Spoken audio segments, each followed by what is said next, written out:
Bom dia a todos. Bom dia aos companheiros também que nos acompanham pela internet. Que Jesus possa estar sempre em nossos corações.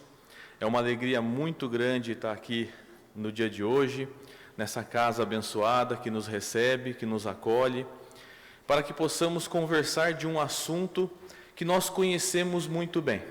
É um assunto que para nós temos uma vasta gama de conhecimento.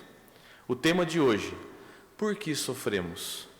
Nós vamos tentar, através da doutrina espírita, trazer a explicação do motivo dos sofrimentos de nossas vidas e buscar um alento para que nós consigamos nos tornar melhores, mesmo através do sofrimento. Quando Jesus subiu ao monte, no Evangelho, como citado para nós o Sermão do Monte, Jesus abre o Sermão do Monte com as bem-aventuranças. A segunda bem-aventurança que Jesus diz é: bem-aventurados aqueles que choram, porque estes serão consolados. Jesus diz que aqueles que choram, eles receberão o consolo. Mas quem são aqueles que choram? São aqueles que por qualquer motivo, por qualquer situação estão chorando? Não. Os que choram que Jesus está mencionando são aqueles que passam por sofrimentos. São aqueles que passam por dores. Então, bem-aventurados aqueles que passam por sofrimentos. Bem-aventurados aqueles que passam por dores, porque estes serão consolados, receberão o consolo de alguma forma. Os estudiosos do Evangelho, quando foram buscar as palavras que originaram as bem-aventuranças, eles encontraram uma palavra no aramaico que Jesus provavelmente disse quando ele estava dizendo as bem-aventuranças. Então a palavra que Jesus usava era a palavra ashra. Essa palavra, traduzido para o nosso idioma, significa manter-se em marcha, manter-se em frente, manter-se firme. Então vamos tirar o bem-aventurados e vamos colocar o manter-se firme. Mantenha-se firme os que choram, porque estes serão consolados. Então, mesmo que seja numa forma diferente de compreensão, nós vamos entender que todos aqueles que passam por sofrimentos vão receber o consolo. Mas às vezes nós dizemos: mas João, que consolo é esse? Porque às vezes eu passo por sofrimentos tão grandes, eu passo por situações tão difíceis, que às vezes eu chego até a duvidar se Deus existe. É normal. Existem pessoas que durante um sofrimento muito grande duvidam, renegam o próprio Pai, o próprio Criador. Ou às vezes podemos dizer assim: não é possível, eu acho que todo o sofrimento do mundo está indo para a minha casa. Mas Deus não erra o CEP. Ele sabe o CEP de todo mundo, Ele sabe todo mundo a necessidade. Então o sofrimento que nós passamos são aqueles necessários para nós mesmos. Ou então nós podemos dizer: mas olha, eu conheço uma pessoa que ela não é moralmente boa, eu sei da sua conduta, e parece que tudo para ela dá certo. Tudo para ela funciona, tudo para ela acontece, e para mim, que sou uma pessoa que busco seguir os conceitos, não consigo ter a mesma sorte que ela. Por que que umas pessoas passam por sofrimentos maiores e outras parecem que não sofrem tanto assim? Nós vamos ver que ainda nas bem-aventuranças, quando Jesus diz: bem-aventurados os que choram, Ele começa as bem-aventuranças com: bem-aventurados os pobres de espírito, porque deles é o reino dos céus. Pobre de espírito, na nossa concepção, a gente pode imaginar uma coisa diferente do real. Ah, aquela pessoa é uma pobre de espírito, aquela pessoa não tem conhecimento, aquela pessoa não tem boa vontade, é um pobre de espírito. Não é esse pobre de espírito que estamos dizendo. Na língua que Jesus falava, o aramaico, na verdade um dialeto, por exemplo, não existia a palavra divino. Eles tinham que falar filho, luz. Não existia, ou melhor, iluminado, desculpa. Divino é filho de Deus. Iluminado, filho da luz. Eles não tinham certas palavras. Assim como eles não tinham a palavra humilde, eles usavam pobre espírito. Então, os pobres de espírito que Jesus está dizendo são os humildes. A característica principal para que nós possamos passar pelo sofrimento é a humildade. nós precisamos ter humildade para conseguir entender e aceitar os sofrimentos. Porque senão, se a gente não tem a humildade de aceitar um sofrimento, quando ele vem, a gente pode se revoltar. A gente pode ficar extremamente raivoso contra o Pai, contra Deus, contra quem for. Nós podemos descontar a nossa raiva em qualquer pessoa. Da mesma forma, na seguinte circunstância: uma criança está doente, ela está passando por algum mal físico. A cura para esse mal dessa criança é um remédio, e geralmente amargo. O pai, sabendo que aquele remédio vai curar a criança, ele deixa de dar o remédio só porque é amargo? Não. O pai sabe que o remédio é amargo, mas sabe que vai curar. A criança que está passando pela dor, que não tem muita noção do que vai ajudar a se curar, ela quer tomar o remédio amargo? Não. Mas o pai, no seu papel, vai lá e dá o remédio amargo para a criança. Se a criança não consegue compreender a extensão do benefício que aquele remédio vai trazer para ela vai chorar, ela vai espernear, ela vai brigar, vai ficar contra o pai. Então, da mesma forma, nós funcionamos assim com Deus. Do mesmo jeito, quando vem um remédio amargo, a gente não quer tomar, porque é amargo. Eu não quero coisas amargas, eu quero coisas doces, eu quero coisas gostosas. Mas geralmente o sofrimento, ele vem com um certo amargor, tem uma certa dose de amargor. Então nós não queremos tomar, mas Deus, como Pai responsável e amoroso que é, não deixa de dar o remédio para o seu filho. O filho vai, toma o remédio e, por vezes, se não compreende a extensão do benefício daquele sofrimento, ele vai se revoltar contra o pai. Então quer dizer que nós estamos dizendo que o sofrimento vai me ajudar a me curar de alguma coisa? Sim. A visão espírita do sofrimento é que todo e qualquer sofrimento que nos chega é uma oportunidade de nos reajustarmos perante a vida. Porém, existem sofrimentos aos quais eu sou bem-aventurado por passar por eles. Outros sofrimentos nem tantos. Por quê? Nós vamos entender com Kardec, no livro Evangelho segundo o Espiritismo, no capítulo 5, intitulado Bem-aventurados os aflitos, que existem duas formas básicas para nós sofrermos, dois motivos básicos para o nosso sofrimento. Eu vou ler o trecho em que Kardec nos elucida. Ele diz o seguinte: as vicissitudes da vida são de duas espécies, ou, se preferirmos, têm duas fontes bem diversas, que é importante distinguir. Umas têm suas causas na vida presente, outras além desta vida. Remontando à fonte dos males terrenos, reconhecer-se-á que muitos são consequências natural do caráter e da conduta daqueles que o suportam. Quantos homens caem por sua própria falta? Quantos são vítimas de sua imprevidência, do seu orgulho e da sua ambição? Olha que interessante. Kardec vai falar para a gente que tem duas fontes.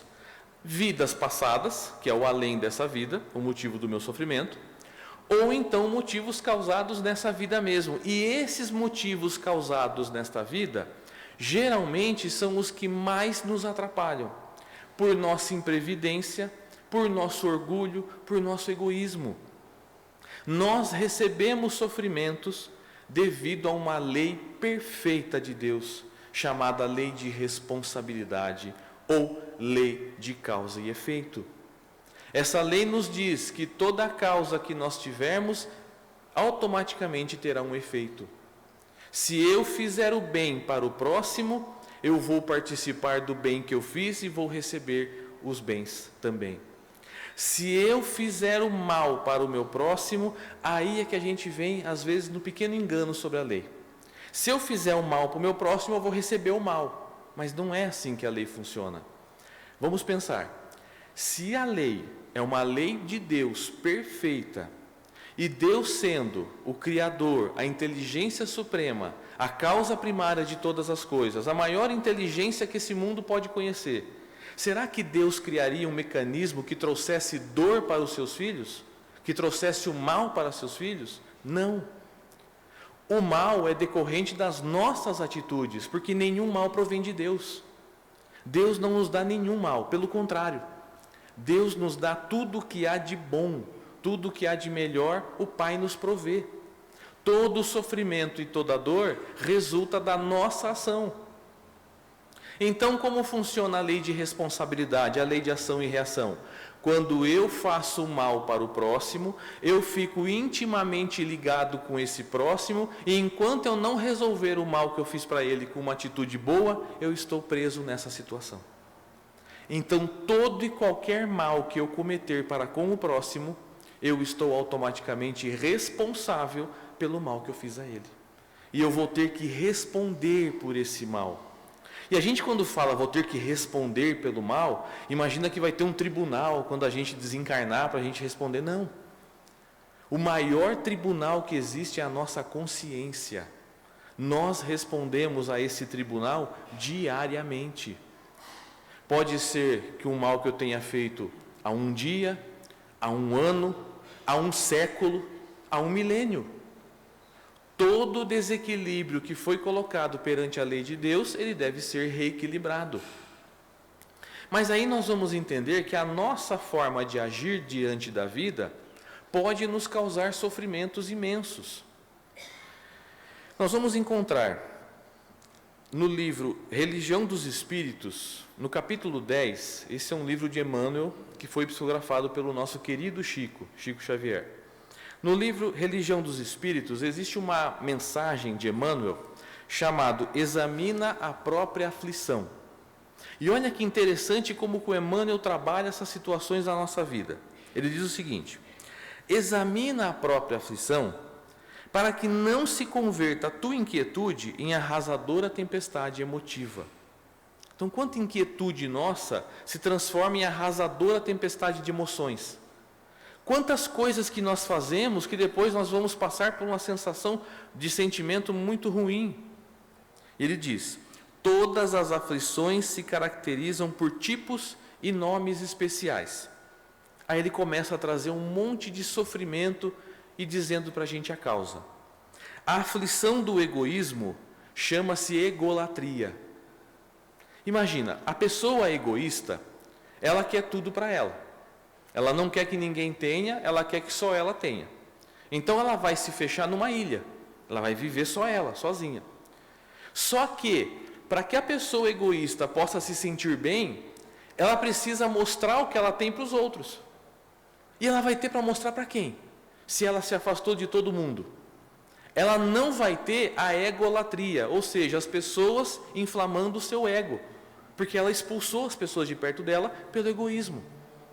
Então a pessoa egoísta tem um tormento gigantesco, porque criou para si próprio uma situação de sofrimento. É causa de vida passada? É alguma coisa que foi feita? Não, é o motivo do sentimento dela, que ela arrasta de sentimento, de anos, de muitos e muitos séculos. Então a pessoa que sofre do egoísmo, sofre dores atrozes por causa do seu próprio egoísmo. Ele vai dizer: a aflição do vício chama-se delinquência. Todo vício começa devagarzinho, com um pouquinho, né? Todo vício, e aqui nós estamos dizendo não somente dos vícios químicos, do álcool, das drogas, mas vícios dos sentimentos, maledicência, né? Egoísmo também é um vício, o vício do sexo, tudo isso são vícios.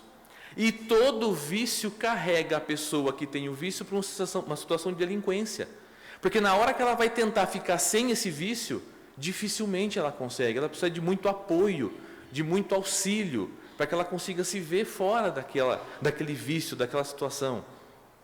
Então ela vai sofrer, ela vai passar por sofrimentos que ela mesma está causando para si próprio. Ele vai dizer: a aflição da agressividade chama-se cólera. Como que é viver do lado de uma pessoa que é agressiva o tempo todo? A pessoa vai se destruindo lentamente. A gente sabe que somatiza no nosso corpo os nossos sentimentos. E que a agressividade, a cólera, ela destrói o fígado. Então a gente vai se destruindo lentamente pela agressividade. Tudo que acontece na minha vida eu respondo com agressividade. A pessoa me disse uma coisa, eu dou agressividade de volta. Dentro da minha casa, meu pai e minha mãe falou uma coisa que eu não queria, eu respondo com agressividade. Meus filhos fizeram algo que eu não gostaria, eu respondo com agressividade. Eu estou causando um mal para mim, através da minha forma de agir. Não existem causas secundárias. Não é algum espírito que está me forçando a fazer aquilo, através de um processo. Não é uma vida passada que me trouxe. Não, sou eu. Eu estou agindo daquela forma. Eu estou fazendo. Eu estou criando sofrimento para mim, para o dia a dia. E ele fala, a aflição do crime chama-se remorso. O remorso muitas vezes pode ser destruidor. A pessoa que comete uma falha, que comete um crime, ela pode automaticamente, depois de ter cometido, já sentir o remorso, já sentir a dor, e aquele remorso vai fazê-la sofrer muito. A aflição do fanatismo chama-se intolerância. Olha o que nós temos passado ultimamente no nosso país por fanatismo. O fanatismo desequilibra e chega ao ponto da intolerância, e com a intolerância, irmãos não se entendem, pessoas não falam a mesma língua. Você não torce para o mesmo time que eu, você não vota no mesmo político, você não tem a mesma opção sexual, tudo é intolerância. Porque cada um sabe da sua vida e toma a decisão que achar melhor. O que nós temos que saber é ter tolerância, é entender o outro, é vivermos em um ambiente de paz e harmonia. Porque quando eu vivo num ambiente de paz e harmonia, o que eu estou trazendo para a minha vida? Paz e harmonia. Não é a lei perfeita de Deus, a lei de responsabilidade, a lei de ação e reação? Eu fico responsável por isso. A aflição da fuga chama-se covardia. A aflição da inveja chama-se despeito. Então, geralmente, a pessoa invejosa, ela tem despeito. A pessoa invejosa não é aquela que olha o que o outro tem e fala, puxa vida, queria chegar lá. Não, isso não é inveja, isso é bom. A gente olhar para o outro como modelo e tentar ser também. Agora, o invejoso, é aquele que fala, fulano tem tal coisa, eu não queria que ele tivesse, eu queria que eu tivesse, não ele. Ele não merece, eu mereço. Esse é o invejoso, que não aceita que o outro tenha, que só ele pode ter. Então, ele vai trazer para si um despeito muito grande. A aflição da leviandade chama-se insensatez. A aflição da indisciplina chama-se desordem. Essa questão da indisciplina é bem interessante. Imagina que uma pessoa, vamos imaginar a seguinte situação. A pessoa entra para trabalhar 8 horas da manhã no trabalho dela. Ela trabalha a 25 quilômetros do seu posto de trabalho, do seu local de trabalho. Então, ou ela vai de ônibus, ou ela vai de carro. Ela decidiu por si e sempre trabalhar de carro. Ok, é a decisão dela. Só que ela acorda 7h25 da manhã. Está atrasado. Mas não há despertador que a faça acordar mais cedo. Sabe aquela soneca que tem no nosso dispositivo de celular ou de telefone? Ela põe 3, 4, 5 vezes a soneca. Não consegue acordar. Não, a minha cama me prende, minha cama me segura. A gente inventa um monte de desculpa, né? Que a cama consegue ter braços naquela hora. Não consegue levantar mais cedo. Acorda atrasada. Pior, a pessoa não deixou organizada sua roupa, seus acessórios, carteira, a chave do carro, ela não sabe onde está. A pessoa é indisciplinada. Como que ela vai agir das 7h25, que é a hora que ela acorda, até o momento que ela sai de casa? Quem estiver dentro de casa com essa pessoa, meu Deus do céu, vai saber o que é viver com uma pessoa agressiva que não era até ontem. Mas hoje, por causa da situação que ela está passando, ela desperta um monte de sentimento ruim que existia dentro dela. A agressividade, a intolerância, a raiva, xinga todo mundo. Eu estou atrasado. Ok. Ela consegue se arrumar, consegue estar pronta 7:50 da manhã. Ela vai, pega o carro, e geralmente nesse dia, vocês podem perceber, na garagem, quando ela vai tirar o carro, tem algum outro carro atrapalhando na frente, alguma situação que vai atrasar ela mais ainda, e essa pessoa vai se transformando. como que essa pessoa vai dirigindo até o trabalho? Abençoando os seus irmãos de trânsito? Não, ela não vai abençoando. Lembra daquele desenho que tinha o Pateta? Que ele entrava no carro e se transformava quando ele ia dirigir? A pessoa entra nessa situação. Aí a pessoa chega no semáforo, e o semáforo estava verde, até 10 metros antes. Ela vai chegar, o semáforo fica amarelo. O que a pessoa entende? Amarelo acelera. E amarelo não é acelerar. Amarelo é, vai parando porque vai ficar vermelho. Vai devagar porque você vai ter que parar. Mas algumas pessoas acham que o amarelo é acelera. E acelera. Só que nesse dia, quando você vai acelerar no amarelo, vem um cidadão de trás de você, te corta na sua frente, passa com tudo, quase arranca o seu para-choque e passa na sua frente, embora. Quais sentimentos começam a borbulhar naquele coração, naquele momento?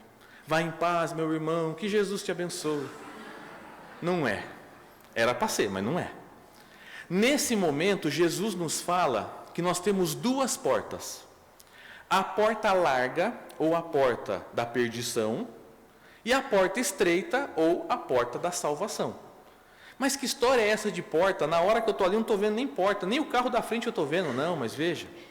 As portas são o seguinte: porta larga, sentimento começa a borbulhar de raiva, que eu já estou com raiva, que eu estou atrasado. Sentimento de ódio, sentimento de orgulho. Imagina aquela pessoa fazer aquilo comigo, onde já se viu. Você abraça esse sentimento e vai atrás da pessoa, faz sinal, dá buzina, faz gestos, desce do carro, briga com a pessoa está armada. Você chega mais cedo no plano espiritual. Aí seu amigo espiritual chega e fala: ué, mas já chegou? Tive um probleminha lá, sabe? Eu acabei me indispondo com uma pessoa. Vai explicar o que para o amigo espiritual, gente? Né? Essa é a porta larga, a porta da perdição. Ou seja, no momento em que eu estou passando por uma situação de sofrimento, porque isso é um sofrimento, eu escolho aumentar mais ainda o meu sofrimento. Eu quero aumentar ele mais ainda, exponencialmente. Essa é a porta larga. A porta estreita qual seria? Acalma o coração, identifica o sentimento ruim que está acontecendo naquele momento. Não, eu estou tendo um surto de orgulho, um surto de ódio, um surto de raiva. Isso é o que nós chamamos do vigiai e orai. Porque não é orai e vigiai. A gente não fica orando o dia inteiro. É vigiai e orai. O que é vigiar? Começou um sentimento ruim a crescer aqui dentro, opa! Tem um sentimento ruim crescendo dentro de mim. Isso é vigilância. É entender, é compreender, é enxergar o sentimento ruim quando ele começa a nascer. Estou vigilante. Opa, vigiei. O que eu faço agora? Agora eu faço uma oração. Deus, Pai, me ajuda a não dar de volta o troco. Me ajuda a não ir atrás desse cidadão. Me ajuda a não fazer nada. Por favor, me ajuda. Eu já estou atrasado. Me ajuda a ficar bem. Essa é a oração que nós fazemos. Então, se eu identifico o sentimento ruim que está crescendo dentro de mim, e eu consigo tomar uma ação que cerque esse sentimento, eu estou indo pela porta estreita. Eu estou trabalhando a minha reforma íntima. Porque reforma íntima, que a gente tanto fala no centro espírita, é isso. É você morando dentro de você mesmo, porque não tem para onde sair. Não dá para ir para um spa 6 meses e voltar com a reforma íntima pronta. Não dá. Você tem que fazer a reforma íntima você, trabalhando dentro de você mesmo. Então você começa a reformar. O que você respondia antes, com um surto de ódio, de raiva, de orgulho, de vaidade, você agora já controla. Não consigo responder ainda uma bênção para ele, mas eu já controlo. Já é alguma coisa. Eu já estou fazendo o que Jesus pediu. Eu já estou amando os meus inimigos. Porque inimigo não é aquela pessoa só declarada inimiga nossa que luta contra nós. Não. Qualquer pessoa que se coloque numa situação contrária à nossa pode ser um inimigo. Depende da tradução que veio lá do aramaico. Foi traduzido como inimigo, mas qualquer pessoa que possa nos fazer um tipo de mal. Então, o que vai acontecer? se eu consigo controlar o sentimento inferior que está crescendo dentro de mim, com sucesso, eu estou trabalhando minha reforma íntima. Quantas e quantas pessoas, depois que a situação passa, falam assim: puxa vida, perdi minha reforma íntima que estava indo tão bem, deixei acontecer uma situação que eu não deveria. Mas não, se a gente consegue estar firme, tranquilo ali, entende, a gente passa, a gente vai para a porta estreita. Então, acaba a situação do semáforo, eu vou embora, eu chego no trabalho 8h30 da manhã, estou atrasado. Chego correndo para o carro, e geralmente a vaga que vai sobrar 8h30 da manhã é a vaga mais distante, não vai ser aquela vaga pertinho do seu escritório. Você para naquela vaga distante, aí naquele dia dá uma baita chuva, chove, aquela beleza, você vai correndo debaixo da chuva, chega no seu trabalho, passa pelas mesas dos colegas e senta no seu ambiente de trabalho. O seu colega de lado vira e fala: bom dia, tudo bem? Você fala: bom dia só se for para você, meu dia está sendo horrível. É culpa de Deus? Não. É culpa da vida passada? Não. É culpa da minha incúria. É culpa da minha forma de agir. Desde o momento que eu abri os olhos, 7h25 da manhã, até as 8h30, eu só fiz coisa errada. Para mim. E o pior, todo mundo que eu machuquei nesse trajeto, seja com palavras, sejam com ações, eu estou intimamente responsável para reequilibrar o mal que eu fiz a elas. Ou seja, olhem, em 1h05, o que a gente pode angariar de débito, se a gente não toma cuidado com a nossa forma de agir, se a gente não observa o nosso sentimento, se a gente não começa a aprender a escutar o que há dentro de nós. É o autoconhecimento. Como diria o sábio da antiguidade: conhece-te a ti mesmo. Se a gente se conhece e sabe: não, eu sou indisciplinado, eu tenho dificuldade para acordar de manhã, deixa a roupa arrumadinha, deixa a chave em cima da mesa, no mesmo lugar sempre. Organiza as coisas, para que se você não consegue acordar cedo, pelo menos você consiga ter as coisas em dia, na hora para você usar. Né? Então nós podemos evitar uma série de sofrimentos no nosso dia a dia. A gente pode começar a varrer agora a nossa vida. O que eu posso melhorar? O que eu posso mudar, que eu faço que não é tão bom assim, que eu posso melhorar, que eu posso transformar na minha vida? Isso também é reforma íntima. E vocês perceberam que até agora nós não estamos falando de saldar as dívidas. Nós estamos falando de dívidas que nós vamos criando diariamente em situações que nós causamos. Emmanuel vai continuar. A aflição da brutalidade chama-se violência. A pessoa bruta é violenta. A aflição da preguiça chama-se rebeldia. O preguiçoso não quer fazer as coisas. Se revolta, arruma um monte de desculpa. Na verdade, ele não quer fazer, está com preguiça. A aflição da vaidade chama-se loucura. A vaidade chega a se tornar uma loucura na pessoa. Nós não estamos dizendo daquela vaidade que todos nós temos de queremos estar alinhados, de queremos estar perfumados, de queremos estar bem. Não, isso é tranquilo. Agora, quando começa a passar dos limites da vaidade, aí se torna loucura. A pessoa se olha no espelho e não vê a imagem do espelho, ela vê uma imagem distorcida. Ela vê algo que só ela está vendo, por causa da loucura que ela já criou na cabeça dela, por causa da imagem, da vaidade da imagem. A aflição do relaxamento chama-se evasiva. A aflição da indiferença chama-se desânimo. A pessoa indiferente traz desânimo onde ela passa. A aflição da inutilidade chama-se queixa. Geralmente a pessoa que menos faz é a que mais se queixa. Geralmente a pessoa que tem menos utilidade nas coisas é a que mais se queixa, é a que mais causa problema. A aflição do ciúme chama-se desespero. As pessoas que estão num processo de ciúmes doentio trazem um desespero muito grande para a sua vida e para a vida dos outros que estão ao seu redor. A aflição da impaciência chama-se intemperança. A aflição da sovinice chama-se miséria. A pessoa sovina, a pessoa pão dura. A pessoa tem uma fortuna no banco, mas vive em sua casa na miséria. porque ela tem medo de gastar o dinheiro que ela tem. Ela chega a viver numa situação de miséria, até pedindo ajuda a outras pessoas, mas ela não gasta o dinheiro que ela tem no banco, a fortuna dela. Essa é uma doença também, é uma situação do nosso espírito que nós causamos sofrimento para nós mesmos. A aflição da injustiça chama-se crueldade. Cada criatura tem a aflição que lhe é própria. A aflição do reino doméstico e da esfera profissional, do raciocínio e do sentimento. Os corações unidos ao sumo bem, contudo, sabem que suportar aflições menores da estrada é evitar aflições maiores da vida. Sim, porque com uma aflição pequena da estrada da minha vida, eu posso causar uma aflição maior.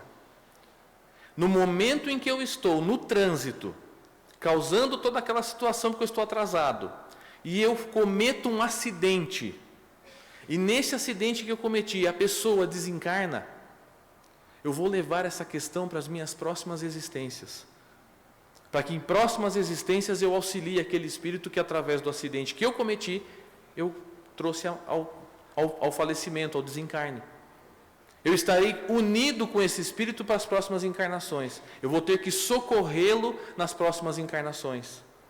Aí sim, de uma aflição pequena, eu causo uma aflição gigante. Por isso, apenas elas, anônimos heróis da luta cotidiana, conseguem receber e acumular em si mesmos os talentos de amor e paz reservados por Jesus aos sofredores da terra, quando pronunciou ao monte a divina promessa: bem-aventurados os aflitos. Então, os aflitos, aqueles que passam por dores, que passam por sofrimentos, os bem-aventurados, obviamente, são aqueles que não vão causar o sofrimento. Porque imagina, através da minha indisciplina, através dos meus ciúmes, através da minha raiva, eu causei sofrimento para mim mesmo. Eu estou sendo bem-aventurado naquele sofrimento? Não. Eu não estou recebendo nada em troca, a não ser o desvio da minha forma de agir. Agora, nós vamos ver no livro Céu e Inferno, Kardec nos dizer no item chamado Código Penal da Vida Futura. Quem depois quiser ler, pegue o livro Céu e Inferno de Allan Kardec e leiam o Código Penal da Vida Futura. Ele vai resumir em vários itens toda a nossa forma de agir do dia a dia e quais são os resultados dessas ações. É mais ou menos igual essa mensagem do Emmanuel aqui. Então busquem depois lá. E lá no livro Céu e Inferno, Kardec fala o seguinte para a gente: o espírito sofre pelo mal que fez, de maneira que, sendo a sua atenção constantemente dirigida para as consequências desse mal, melhor compreende os seus inconvenientes e trata de corrigir-se. Ou seja, quando nós estamos passando por uma situação de sofrimento que ela vem acontecendo sempre, provavelmente e quase certeza que aquela situação sou eu que eu estou causando e que eu preciso dar atenção a ela para que eu deixe de causar. Então, quanto mais eu tomar atenção, quanto mais eu prestar atenção nas coisas que eu estou fazendo na minha vida, mais eu vou transformando as minhas oportunidades de melhora. Ou seja, eu vou melhorando a minha vida cada vez mais de acordo com a forma que eu vou observando os enganos que eu tenho cometido. Puxa vida, estou passando por uma situação de raiva, estou sentindo raiva. O que está me causando essa raiva? O que está me trazendo essa raiva tão grande? Por que eu estou sentindo tanta raiva? Não, eu estou sentindo tanta raiva porque a pessoa falou uma coisa que eu não engoli ainda, eu não digeri. A pessoa falou e eu estou pensando nisso ainda. Mas você está pensando nisso ainda por qual motivo? Porque mexeu com a sua vaidade? Mexeu com o seu orgulho? Mexeu com os seus brios? O que está causando aquilo que a pessoa te falou? A pessoa te falou uma verdade e você não quer enxergar? Ou a pessoa falou simplesmente pela vontade de trazer o mal?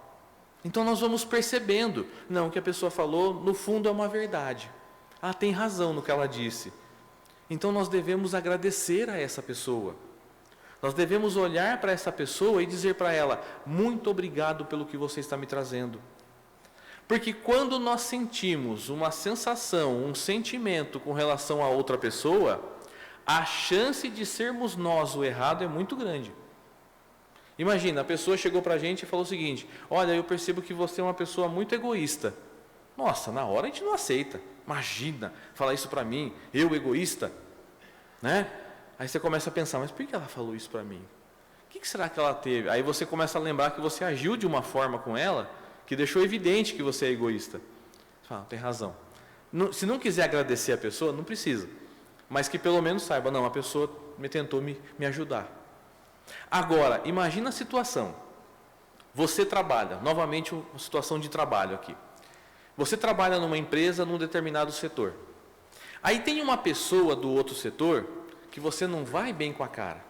Sabe aquela pessoa que a gente não... Aí a gente tem aquela desculpa, deve ser de vida passada.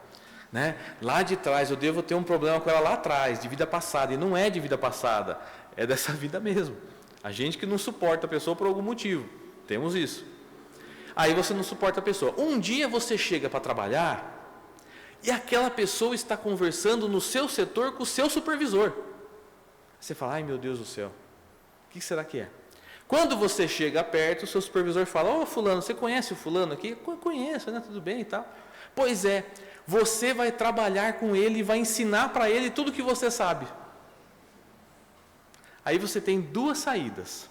Você fala assim, dá licença um pouquinho. Você vira para Deus e fala, Deus, você está brincando com a minha cara?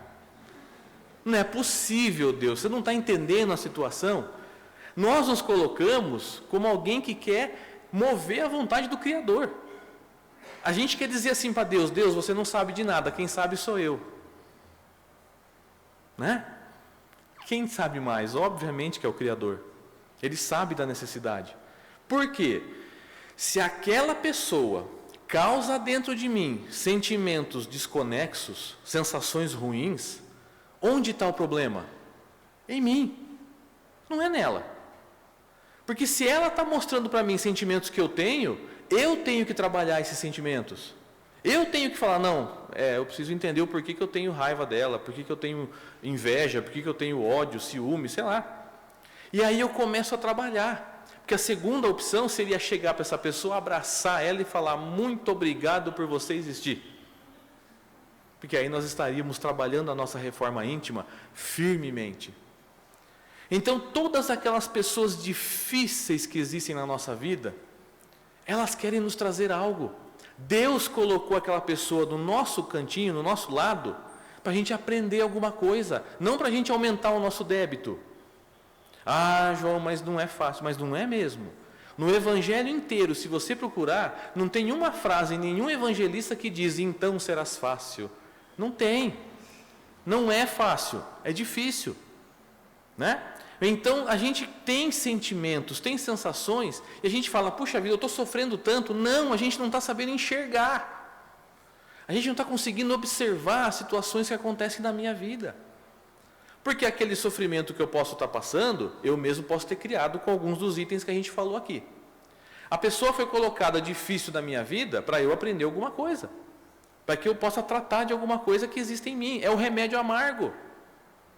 Nós estamos nos melhorando constantemente. Mas aí nós vamos dizer que a gente tem situações que passamos na nossa vida que podem ser causadas por nós mesmos, mas aí existem sim as situações de vidas anteriores. Então eu posso estar passando por alguma situação em que eu esteja carregando essa necessidade de uma vida anterior.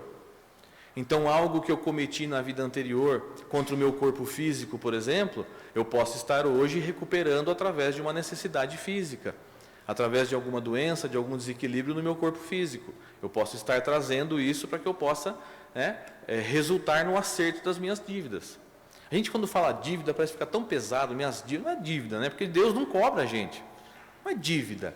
A gente tem acertos para serem feitos. Nós desequilibramos, nós temos que equilibrar. Sabe quando a mãe da gente fala para a gente, se você colocar esses brinquedos fora da caixa, você vai ter que catar todinho eles? Então, é isso. Quando a gente coloca os brinquedos todos fora da caixa, a gente vai ter que guardar os brinquedos na caixa tudo certinho.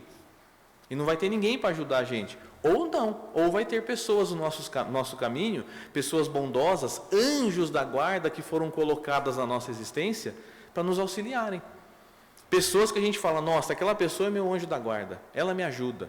Provavelmente são pessoas que tiveram a necessidade de nos ajudar e estão nos ajudando. Então nós vamos entender Lá no livro Ceifa de Luz, também de Emmanuel, no capítulo 27, olha que frase interessante que ele traz para a gente. No limiar do berço, pede a alma dificuldades e chagas, amargores e cicatrizes. Entretanto, recapitulando de novo a própria existência no plano físico, torna a concha obscura do egoísmo e da vaidade, enquistando-se na mentira e na delinquência.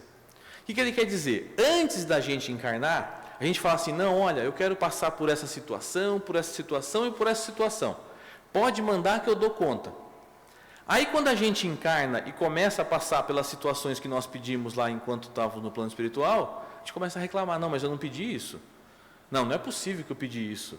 Não, isso aqui não foi, não, isso aqui me foi imposto, não fui eu que devo ter pedido. A gente começa a se esquivar. Chega uma tarefa, por exemplo, tem uma coisa na nossa cabeça o tempo todo, poxa, eu tenho o desejo de fazer aquilo, tenho o desejo de ajudar os pobres, tenho o desejo de ajudar os necessitados, tenho o desejo de alguma coisa, de fazer o bem para o outro. Ah, mas isso aí não deve ser nada não, isso aí deve ser só um momento, eu vou fazer de outra forma, eu vou inventar uma outra maneira. A gente tenta se esquivar. E não, se aquela vontade vem de fazer algo de bem, é porque nós precisamos fazer aquilo. Ele vai dizer, aprendiz recusando a lição, ou doente abominando o remédio. Em quase todas as circunstâncias, o homem persegue a fuga que lhe adiará indefinidamente as realizações planejadas. Olha, eu estava planejado para que em determinado momento da minha vida eu passasse por uma situação de sofrimento que me voltasse de uma forma a encontrar o Espiritismo, por exemplo. Né? Aí quando chega naquela situação de sofrimento, eu procuro deixar de lado. Eu não venho, eu não busco, eu não entendo. Né? Então provavelmente a gente pode chamar, olha, pode ser que até, vamos dar um exemplo, até os 50 anos de idade, se eu não for para a doutrina de maneira própria, me inflige um sofrimento para que eu possa procurar. Nós podemos pedir isso. Ou então, nessa encarnação eu preciso trabalhar o meu orgulho. Então, se até tal idade eu não conseguir trabalhar o meu orgulho por conta própria, me envie um sofrimento para que eu possa trabalhar forçado. Por que nós pedimos isso? Por necessidades do passado. Aí vão começar a acontecer situações da nossa vida que vão exigir o nosso trabalho no orgulho, para trabalhar a humildade. Então, olha que interessante, tem situações que podem ter me sido impostas sim. Por exemplo, situações onde eu nasci, a forma com que eu nasci, a classe social, a situação que eu passei, isso pode ter sido colocado, obviamente, de uma forma, né, direta para nós. Mas, muitas situações da nossa vida, nós escolhemos. Nós escolhemos. Às vezes, contam os Espíritos, a gente lê no livro dos Espíritos, e no Céu e Inferno também, que às vezes o Espírito pede até mais. Não, pode me mandar isso, pode mandar aquilo e mandar aquilo outro. Aí o amigo espiritual fala, olha, vamos devagar. Vamos devagar, porque nessa encarnação acho que você não vai dar conta disso não. Vamos deixar para a próxima. Essa aqui você trabalha só o orgulho. Na outra você trabalha o egoísmo. Então a gente pode estar fazendo isso. Por isso que a reforma íntima, quando nós nos colocamos na caridade, nós estimulamos a nossa reforma íntima mais ainda. Porque para fazer a caridade para o outro, a gente tem que vencer o orgulho, tem que vencer o egoísmo, tem que vencer a vaidade muitas vezes. Então fazer o bem para o próximo me ajuda a crescer, me ajuda a melhorar. Mas eu preciso ter nisso tudo fé. Aí é que entra, né, a substância mais essencial de todas, a fé. Porque quando eu tenho fé, eu tenho confiança. A palavra fé vem do latim fides. E a palavra fides deu origem à nossa outra palavra chamada fidelidade. Então, fé é fidelidade. Fidelidade a quem? A Deus. Fidelidade de saber que o sofrimento que eu estou passando na minha vida, ou foi causado por mim nessa encarnação ou na encarnação anterior. E que o principal, todo sofrimento tem data de término. Ninguém sofre eternamente. Toda situação que nós passamos tem o seu limite que nós devemos expiar. Porque nós vivemos em um mundo de provas e expiações. O mundo de provas e expiações são para pessoas que passam por provas e por expiações. Quer ver um exemplo interessante para a gente entender provas e expiações de uma maneira cotidiana?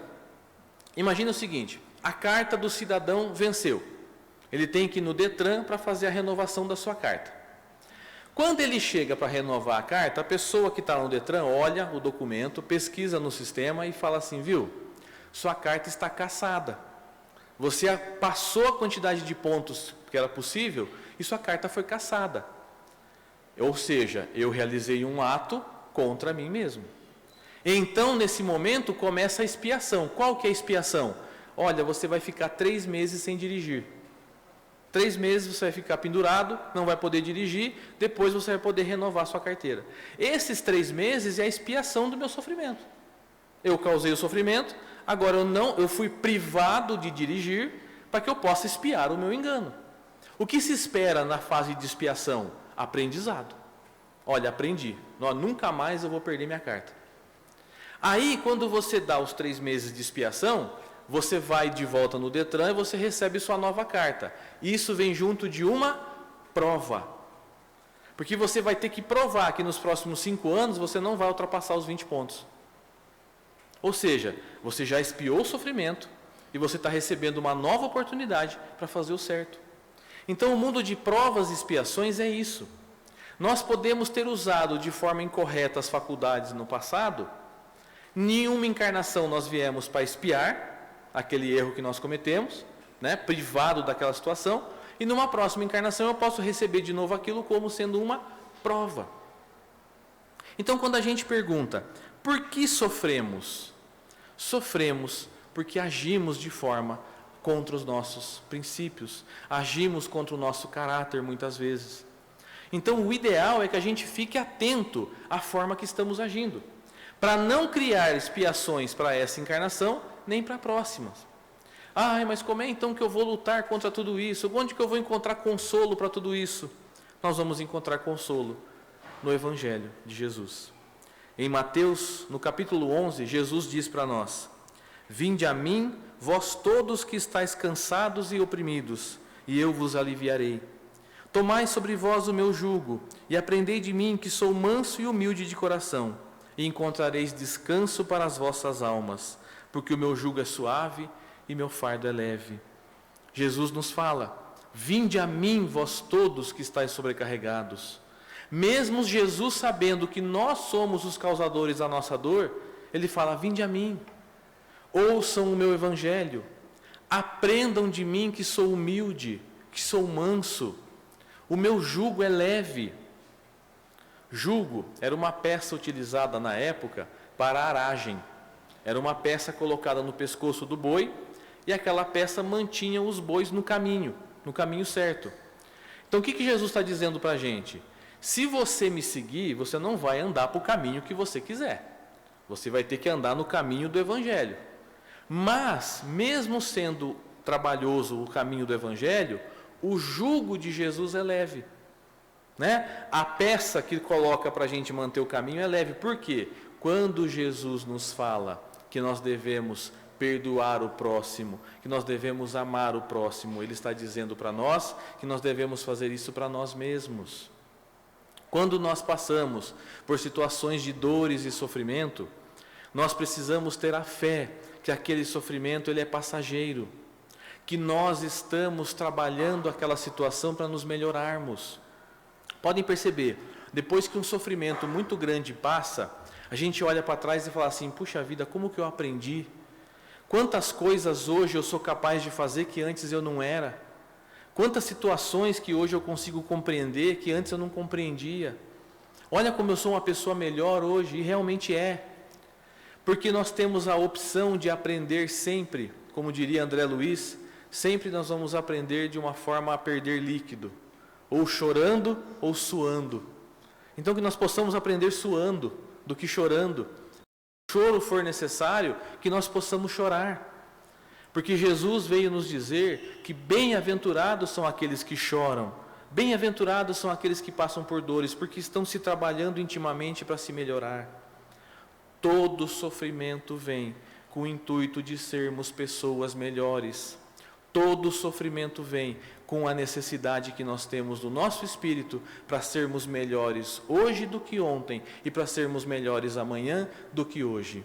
Que Jesus nos abençoe. Muito obrigado a todos. Bom dia.